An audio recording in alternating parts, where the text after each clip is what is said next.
Hello everyone, welcome to our channel. In the video la class 9th NCERT science la chapter 1 matter in our surroundings la part 3 video வந்து நம்ம பார்க்க போறோம். இந்த part 3 வீடியோல நம்ம states of matter பத்தி வந்து டிஸ்கஸ் பண்ண போறோம்.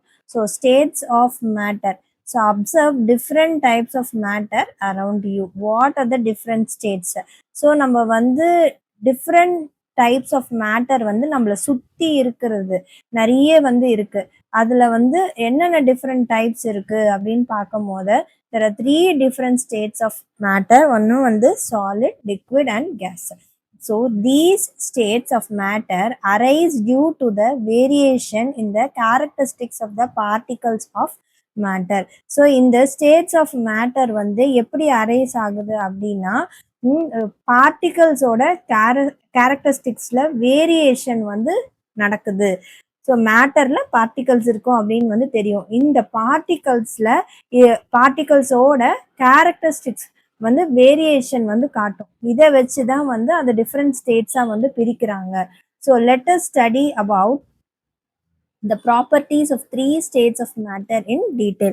So in the three states of matter na என்னது solid, liquid and gas இத பத்தி நம்ம வந்து டீடைலா வந்து நம்ம இப்போ பார்க்கலாம். So the solid state first வந்து எடுத்தோம்னா என்னது solid state. So collect the following articles: a pen, book, needle and a piece of wood and stick. So இந்த ஆர்டிகல்ஸ் எல்லாம் வந்து கலெக்ட் பண்ண சொல்லியிருக்காங்க. இதை வந்து இதோட ஷேப்பை வந்து அப்படியே ஸ்கெட்ச் பண்ண சொல்லியிருக்காங்க ஒரு நோட் புக்ல using pencil. So do all these have a definite shape, distinct boundaries and a fixed volume. So இப்போ நம்ம கலெக்ட் பண்ண இந்த ஆர்டிகல்ஸ் எல்லாத்துக்குமே வந்து ஒரு டெஃபினட் ஷேப்பு, பவுண்டரிஸ், அதாவது வந்து கரெக்டாக பென்னுனா இப்படி தான் இருக்கணும், ஒரு நோட் புக் எடுத்தோம்னா அது இந்த ஷேப்பில் தான் வந்து இருக்கணும், அது வந்து இர்ரெகுலர் ஷேப்ல வந்து இருக்காது. அந்த மாதிரி வந்து ஒரு பொருளுக்குமே வந்து ஒரு டெஃபினட் ஷேப் இருக்கா, அது டிஸ்டிங்க்ட் பவுண்டரிஸ்னா கரெக்டா அந்தந்த பவுண்டரிஸ் வந்து இருக்கா, ஒரு ஃபிக்ஸ்டு வால்யூம் வந்து இருக்கா அப்படின்றது வந்து பார்க்க சொல்றாங்க. What happens if they are hammered, pulled or dropped? Are these capable of diffusing into each other? So அதை வந்து ஹேமர் பண்ணும் போது, அதை வந்து அடிக்கும் போது, ஒரு ஃபோர்ஸ் அப்ளை பண்ணும் போது, அது கீழே போடும் போது என்ன மாதிரி வந்து அது ரியாக்ஷன்ஸ் வந்து காமிக்கும்? அது வந்து ஒன்னோட ஒன்று டிஃப்யூஸ் ஆகிக்குமா? அண்ட் கம்ப்ரஸ் பண்ணும் போது ஃபோர்ஸ் அப்ளை பண்ணி அது கம்ப்ரஸ் ஆகுமா? ஸோ இந்த மாதிரிலாம் வந்து இந்த ஆர்டிகல்ஸை வச்சு வந்து டெஸ்ட் பண்ண சொல்றாங்க. ஸோ இந்த all the above are examples of solid. So இங்கே நம்ம பார்த்தோம்ல pen, book, needle, piece of wooden stick, இது எல்லாமே வந்து என்னது? இதெல்லாமே வந்து ஒரு சாலிடோட வந்து examples. We can observe that all these have a definite shape. So நம்ம வந்து இது எல்லாத்துக்குமே இப்போ நம்ம பார்த்த எக்ஸாம்பிள்ஸ் எல்லாத்தையுமே பார்த்தோம் அப்படின்னா அதுக்கு வந்து ஒரு டெஃபினட் ஷேப் வந்து இருக்கும், பவுண்டரிஸ் வந்து கரெக்டாக ஒரு ஸ்பெசிஃபிக் பவுண்டரிஸ் வந்து இருக்கும், அதுக்கு ஃபிக்ஸ்டு வால்யூமும் வந்து இருக்கும். That is it have negligible compressibility. அதுக்கு வந்து என்னது? நெக்லிஜிபிள் கம்ப்ரெசபிலிட்டி வந்து இருக்கும். நெக்லிஜிபிள் கம்ப்ரெசபிலிட்டி அப்படின்னா என்ன அப்படின்னா ஒரு சப்ஸ்டன்ஸ், ஒரு இங்கே வந்து நம்ம பார்த்தோம்ல ஆர்டிகல்ஸ் இதெல்லாம் எடுத்துக்கிட்டாங்கல்ல, அதோட வால்யூம் வந்து சேஞ்ச் ஆகாது. அதாவது அதில் ப்ரெஷர் நம்ம அப்ளை பண்ணும் போதோ, அதுக்கு வந்து ஒரு ப்ரெஷரை வந்து நம்ம ஒரு ஃபோர்ஸோ ஒரு ப்ரெஷரோ கொடுக்கும் போது அதோட அந்த சப்ஸ்டன்ஸோட வால்யூம் வந்து சேஞ்ச் ஆகாது. அதை தான் வந்து நெக்லிஜிபிள் கம்ப்ரெசபிலிட்டி அப்படின்னு வந்து சொல்கிறாங்க. Solids have a tendency to maintain their shape when subjected to outside force. இங்கேயும் அதே தான் வந்து மீன் பண்ணுறாங்க. சாலிட்ஸ்க்கு வந்து என்னது? அதோட ஷேப்பை வந்து மெயின்டைன் பண்ணிக்கிற அந்த டெண்டன்சி வந்து இருக்குது. அதாவது அதோட ஷேப்பை வந்து ஒரு ஃபோர்ஸ் அப்ளை பண்ணும் போது அதோட ஷேப்பை மாற்றிக்காம அதே ஷேப்லேயே இருக்கிற அந்த டெண்டன்சி வந்து அந்த சாலிட்ஸ்க்கெல்லாம் வந்து இருக்கு. Solid may break under force but it is difficult to change their shape, so they are rigid. Solids வந்து என்ன பண்ணும்? ஒரு ஃபோர்ஸ் ரொம்ப அப்ளை பண்ணுறோம் அப்படின்னா அது வந்து உடஞ்சிரும், ஆனால் அதோட ஷேப்பை வந்து அது சேஞ்ச் பண்ணிக்காது அப்படின்றது தான் வந்து சொல்கிறாங்க. So consider the following. What about a rubber band? Can it change it shape on stretching? Is it a solid? So ஒரு ரப்பர் பேண்ட் வந்து எடுத்துக்கிறோம். ஒரு ரப்பர் பேண்ட் எடுத்துக்கும் போது அதோட ஷேப்பு வந்து அது சேஞ்ச் பண்ணிக்குமா on stretching and is it a solid அப்படின்னு வந்து கேட்குறாங்க.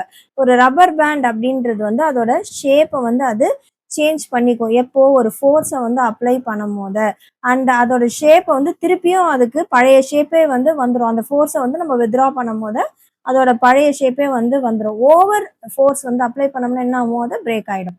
What about sugar and salt? When kept in different jars, these take shape of the jar. Are they solid?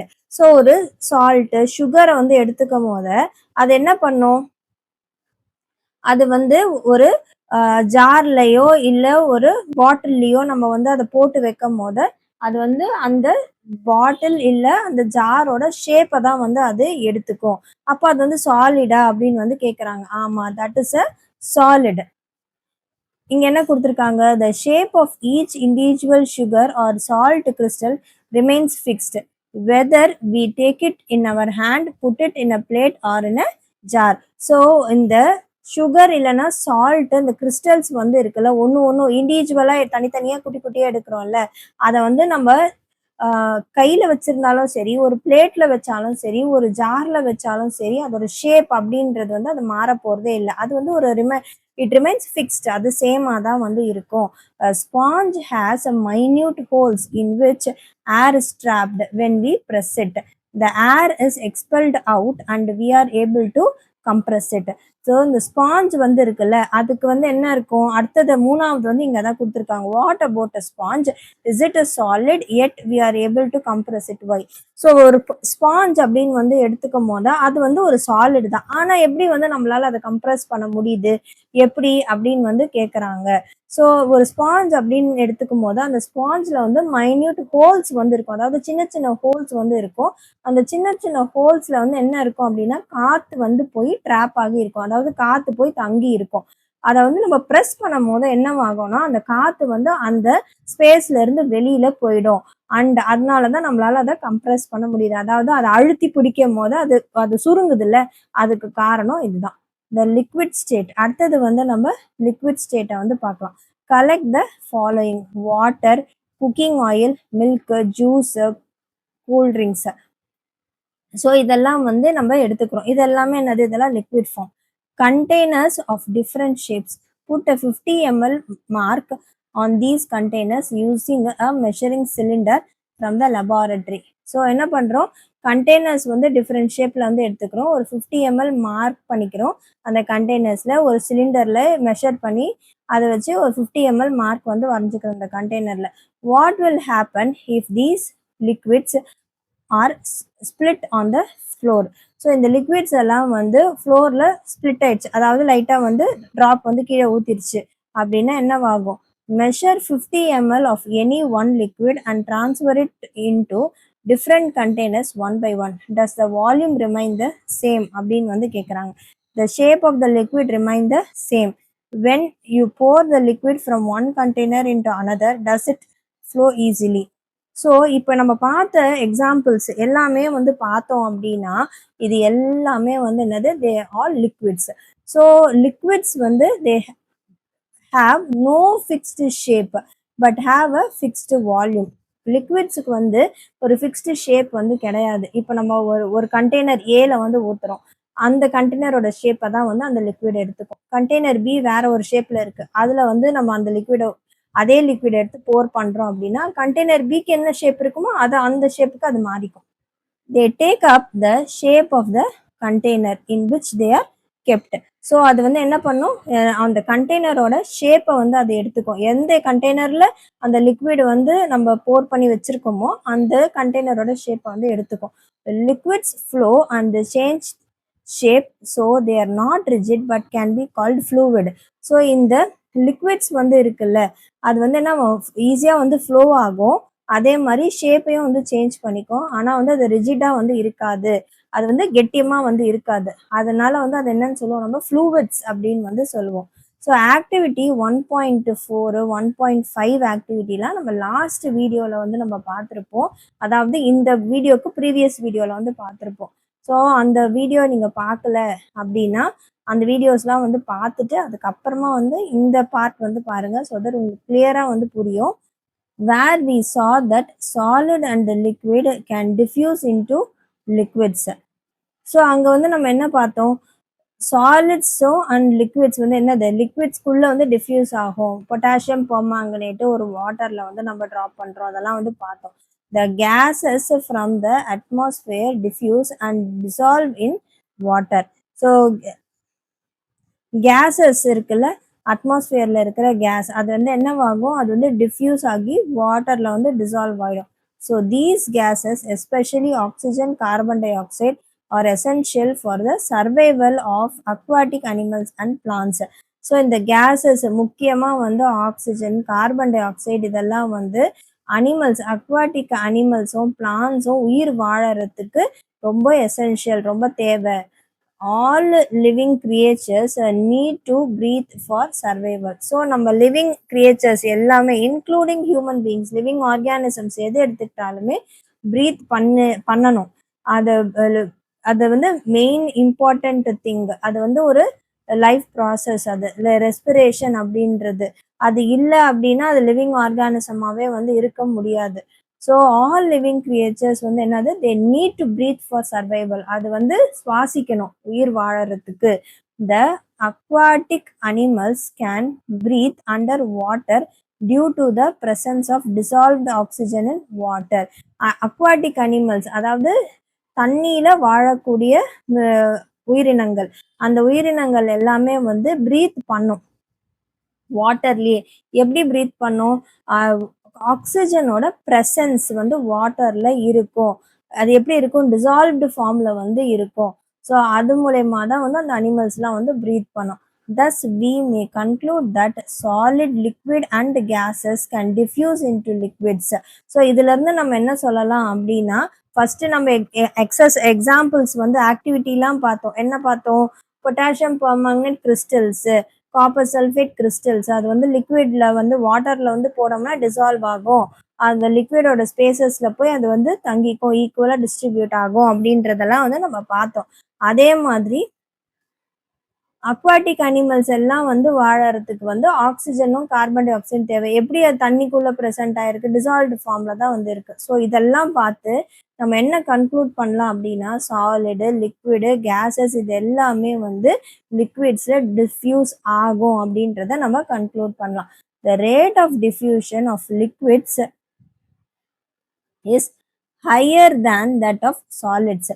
So அடுத்த பாயிண்ட் என்ன சொல்றாங்க, டிஃப்யூஷன் அப்படின்றது இந்த மூணுத்துக்குமே வந்து it will diffuse in water அப்படின்றது ஃபர்ஸ்ட் பாயிண்ட். ரெண்டாவது பாயிண்ட் வந்து இந்த டிஃப்யூஷன் ரேட் ஆஃப் லிக்விட்ஸ் வந்து அதிகமாக இருக்கும் கம்பேர்ட் டு த சாலிட்ஸ் அப்படின்னு வந்து சொல்றாங்க. So this is due to the fact that in the liquid state particles move freely and have greater space between each other as compared to the particles in the solid state. So இதுல இருந்து நம்ம இந்த ஃபேக்ட்ல இருந்து நம்ம வந்து என்ன தெரிஞ்சுக்கலாம் அப்படின்னா, லிக்விட் ஸ்டேட்ல வந்து பார்ட்டிகல்ஸ் வந்து ஈஸியா ஃப்ரீயா வந்து மூவ் ஆகும். அண்ட் அதுக்கு அதே மாதிரி பார்ட்டிகல்ஸ்க்கு நடுப்புற வந்து ஸ்பேஸும் வந்து அதிகமா இருக்கும். அண்ட் எந்த ஸ்பேஸ், அது பார்ட்டிகலுக்கும் நடுப்புற இருக்கிற ஸ்பேஸ் வந்து அதிகமாக இருக்கும் compared to that of solids. சாலிட்ஸில் பார்ட்டிகலுக்கும் இருக்கிற ஸ்பேஸை விட லிக்விட்ல இருக்கிற அந்த பார்ட்டிகல்ஸோட ஸ்பேஸ் வந்து அதிகமாக இருக்கும் அப்படின்னு வந்து சொல்கிறாங்க. ஸோ நெக்ஸ்ட் வந்து நம்ம இந்த கேஷியஸ் ஸ்டேட் வந்து பார்ப்போம். Gaseous state. Have you ever observed a balloon seller filling large number of balloons from a single cylinder of gas? So ஒரு பலூன் செல்லர் வந்து எடுத்துக்கிறோம். அவர் வந்து என்ன பண்றாங்க, நிறைய பலூன்ஸை வந்து கேஸ் ஃபில் பண்றாங்க. ஒரு சிலிண்டர் வச்சிருக்காங்க. அந்த ஒரு சிலிண்டர்ல இருந்து நிறைய பலூன்ஸை வந்து கேஸ் ஃபில் பண்ணி விற்கிறாங்க. Enquire from him how many balloons is able to fill from one cylinder. Ask him which gas does he have in the cylinder. So அவர்கிட்ட வந்து நம்ம கேட்கலாம், எவ்வளோ ஒரு சிலிண்டர்ல எவ்வளோ பலூன்ஸ் வந்து ஃபில் பண்ண முடியும், அண்ட் அவர்கிட்ட வந்து என்ன கேஸ் வந்து நீங்கள் யூஸ் பண்ணுவீங்க. ஸோ நீங்கள் வந்து பார்த்தீங்க அப்படின்னா வந்து நீங்கள் இந்த கொஷின் கேட்டுட்டு உங்களுக்கு தெரியும் அப்படின்னா கமெண்ட் பண்ணுங்க. ஸோ இந்த கொஷினுக்கான ஆன்சர் வந்து என்ன அப்படின்றது ஏற்கனவே வந்து இது படிக்கிறதுக்கு முன்னாடியே நீங்கள் வந்து இதை தெரிஞ்சுக்கணும் அப்படின்ட்டு அந்த மாதிரி வந்து பலூன் செல்லர் கிட்ட வந்து நீங்கள் கேட்டிருந்தீங்க, உங்களுக்கு தெரியும் அப்படின்னாலுமே வந்து அதை பத்தி வந்து கமெண்ட் பண்ணி சொல்லுங்க. ஸோ நெக்ஸ்ட் வந்து activity 1.11. Take 300 ml syringes and close their nozzles by rubber cork as shown in figure 1.4. So இங்கே 1.4ல் இந்த பிக்சர் வந்து கொடுத்துருக்காங்க. ஸோ என்ன சொல்லியிருக்காங்க அப்படின்னா, ஒரு 100 ml சிரஞ்ச் எடுத்துக்கிறாங்க. அதோட நாசில் வந்து ஒரு ரப்பர் கார்க் வச்சு வந்து க்ளோஸ் பண்ணுறாங்க. அதை இங்கே கொடுத்துருக்காங்க, ரப்பர் கார்க் வச்சு இங்கே க்ளோஸ் பண்ணியிருக்காங்க. Leave remove the pistons from all the syringes. So இந்த பிஸ்டன் இங்கே காமிக்கிறாங்களா, இந்த பிஸ்டனை வந்து எல்லா சிரஞ்ச்லேருந்து ரிமூவ் பண்ணிடுறாங்க. Leaving one syringe untouched, fill water in the second and pieces of chalk in the third. ஒரு சிரஞ்சை மட்டும் விட்டுட்டு மீதியில் வந்து என்ன பண்ணுறாங்க, இன்னொன்றுத்துல வந்து வாட்டர் வந்து ஃபில் பண்ணுறாங்க. அண்ட் இன்னொன்றுத்துல வந்து தேர்ட் சிரஞ்சில் வந்து ஒரு பீஸ் ஆஃப் சாக்கை வந்து போடுறாங்க. Insert the piston back into the syringes. So திருப்பியுமே வந்து என்ன பண்ணுறாங்க, அந்த பிஸ்டனை வந்து திருப்பியுமே வந்து செட் பண்ணிடுறாங்க. You may apply some Vaseline on the piston before inserting them into the syringes for their smooth movement. So Vaseline apply பண்ணிவிட்டு அந்த பிஸ்டனை வந்து அவங்க இன்சர்ட் பண்ணுறாங்க. ஸோ தட் அதை வந்து ப்ரெஸ் பண்ணும் போது கொஞ்சம் ஸ்மூத்தாக வந்து போகும்ன்ட்டு. Now try to compress the content by pushing the piston in each syringe. So இப்போ வந்து கம்ப்ரஸ் பண்ணுறதுக்காக என்ன பண்ணுறோம், பிஸ்டனை போட்டு ப்ரெஸ் பண்ணுறோம், நம்ம அமுக்கும் போது என்னவாகும் அப்படின்னு தான் வந்து கேட்குறாங்க. We have observed that the gases are highly compressible as compared to solids and liquids. The liquefied petroleum gas LPG cylinder that we get in our home for cooking or oxygen supplied to the hospital in the cylinder is the compressed gas. So நம்ம LPG cylinder நம்ம வீட்டில் வந்து use பண்ணுறோம்ல, அதுவுமே வந்து என்னது, compressed form of case தான். அதே மாதிரி வந்து நம்ம ஹாஸ்பிட்டல்ஸில் ஆக்சிஜன் சிலிண்டர்ஸ்லாம் யூஸ் பண்ணுறாங்களா, அதுவுமே வந்து கம்ப்ரஸ்டு கேஸ் தான். So the compressed natural gas is used as a fuel these days in vehicles. So CNG அப்படின்னு வந்து சொல்லுவோம், கம்ப்ரஸ்டு நேச்சுரல் கேஸ். இது வந்து நம்ம இப்போ வெஹிக்கல்ஸ்லேயும் வந்து நம்ம யூஸ் பண்ண ஆரம்பிச்சிட்டோம். So due to its a high compressibility, large volume of gas can be compressed into a small cylinder and transported easily. So அதோட கேஸ் வந்து ஈஸியாக கம்ப்ரெஸ் பண்ண முடியும்ல, அதனால வந்து என்ன ஆகும், லார்ஜ் வால்யூம் ஆஃப் கேஸை வந்து ஈஸியாக வந்து கம்ப்ரெஸ் பண்ணிடலாம் ஒரு சின்ன சிலிண்டரில். அதை கம்ப்ரெஸ் பண்ணி அதை வந்து வேற இடத்துக்கு கூட வந்து நம்ம டிரான்ஸ்போர்ட் பண்ணி எடுத்துகிட்டு போயிடலாம் ஈஸியாக அப்படின்னு வந்து சொல்கிறாங்க. So we come to know of what is being cooked in the kitchen without even entering there by the smell that reaches our nostrils. How does this smell reaches அப்படின்னு வந்து கேட்குறாங்க. அதாவது இப்போ கிச்சனில் வந்து நம்மளுக்கு பிடிச்ச டிஷ் வந்து ஏதோ ப்ரிப்பேர் பண்ணுறாங்க, நம்ம கிச்சனுக்கு போகாமையே வந்து நம்மளுக்கு வந்து இதை தான் செய்கிறாங்க அம்மா அப்படின்றது வந்து நம்மளுக்கு நல்லாவே வந்து தெரியும். ஸோ அது அப்படி அந்த ஸ்மெல் வந்து நம்மளுக்கு ரீச் ஆகுது. The particles of the aroma of the food mix with the particles of the air spread from the kitchen reaches and even farther away.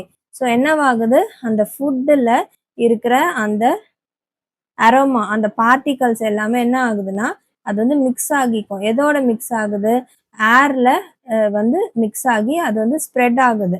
எங்கள் கிச்சனில் இருந்து அது நம்ம கிட்ட ரீச் ஆகுது. அண்ட் நம்மளை தாண்டி இன்னும் ஃபார்தர் பிளேஸ்க்கும் வந்து அது அந்த ஏரில் ட்ராவல் ஆகி போகும். The smell of hot cooked food reaches us in seconds. The smell of hot cook food reaches us in seconds. So நம்ம ஒரு ஃபுட்டு வந்து நம்ம வீட்டில் ப்ரிப்பேர் பண்ணுறோம் அப்படின்னும் போது அந்த ஃபுட்டோட அந்த ஸ்மெல் அது வந்து குக் பண்ணிகிட்டே இருக்கும் போது அது வந்து இன் செகண்ட்ஸ் அது வந்து ஃபுல்லாக அப்படியே வீடு ஃபுல்லாக அந்த ஸ்மெல் வந்து வர ஆரம்பிச்சிடும். And compare this with the rate of diffusion of solid and liquids. So இதையோட வந்து சாலிட்ஸ் அண்ட் லிக்விட் வந்து டிஃப்யூஸ் ஆகிறத வந்து கம்பேர் பண்ண சொல்கிறாங்க. So high speed of particles and large space between them, இதனால என்ன ஆகுதுன்னா gases show the property of diffusing very fast into another gases. அதாவது ஸ்பீட் ஆஃப் த பார்ட்டிகல்ஸ் வந்து ரொம்ப அதிகமா இருக்கும். அதே மாரி கேஸ் வந்து பார்த்தோம் அப்படின்னா, அதுக்கு வந்து பார்ட்டிகல்ஸ்க்கும் ஸ்பேஸ் வந்து அதிகமாவும் வந்து இருக்கும். ஸோ இந்த ப்ராப்பர்ட்டினால அது என்ன ஆகும்னா, it will diffuse very fast. அது வந்து இன்னொரு கேஸ்ல வந்து அது சீக்கிரமா வந்து டிஃப்யூஸ் ஆயிடும். So in the gaseous state the particles move about randomly at high speed. So gaseous ஸ்டேட்ல பார்ட்டிகல்ஸ் வந்து என்ன ஆகும், ஹை ஸ்பீட்ல வந்து மூவ் ஆகும் அப்படின்னு வந்து சொல்றாங்க. So due to this random movement the particles hit each other and also the walls of the container. So இந்த மாதிரி பார்ட்டிகல்ஸ் ரேண்டமாக ஹை ஸ்பீடில் மூவ் ஆகுறதுனால அது கண்டெய்னரோட வால்ஸில் போய் அது இடிச்சுக்கும். இடிச்சு தான் வந்து அது வெளியில வந்து வர ஆரம்பிக்குது. The pressure exerted by the gas is because of this force exerted by the gas particles per unit area on the walls of the container அப்படின்னு வந்து சொல்றாங்க. ஸோ இந்த கேஸ்னால இந்த ப்ரெஷர் எக்ஸர்ட் ஆகுதுல்ல, அதாவது இந்த ப்ரெஷர் உருவாகுதுல்ல இந்த கேஸ்னால, இது வந்து எதனால அப்படின்னா this is because of the force. இது இந்த கேஸ் வந்து உருவாக்குற அந்த ஃபோர்ஸ் தான், அந்த பார்ட்டிகல்ஸ் வந்து அது வந்து அந்த வால்ஸ்ல வந்து போய் இடிச்சுக்குது அப்படின்னு வந்து சொல்றாங்க. பர் யூனிட் ஏரியா அந்த walls of the container. So இது இவ்வளவுதான் வந்து கேஷியஸ் ஸ்டேட்டு. ஸோ இந்த பார்ட்ஸோட வந்து நம்ம ஃபர்ஸ்ட் சாலிட் பார்த்தோம், லிக்விட் அண்ட் கேஷியஸ் ஸ்டேட் வந்து பார்த்தோம். அண்ட் இதோட வந்து இந்த வீடியோவும் வந்து கம்ப்ளீட் ஆகுது. நெக்ஸ்ட் வீடியோல நம்ம 1.4 can matter change it's state இந்த டாபிக் பத்தி வந்து டிஸ்கஸ் பண்ணலாம். இந்த வீடியோ பிடிச்சிருந்தா லைக், ஷேர், சப்ஸ்கிரைப் பண்ணுங்க. தேங்க்யூ.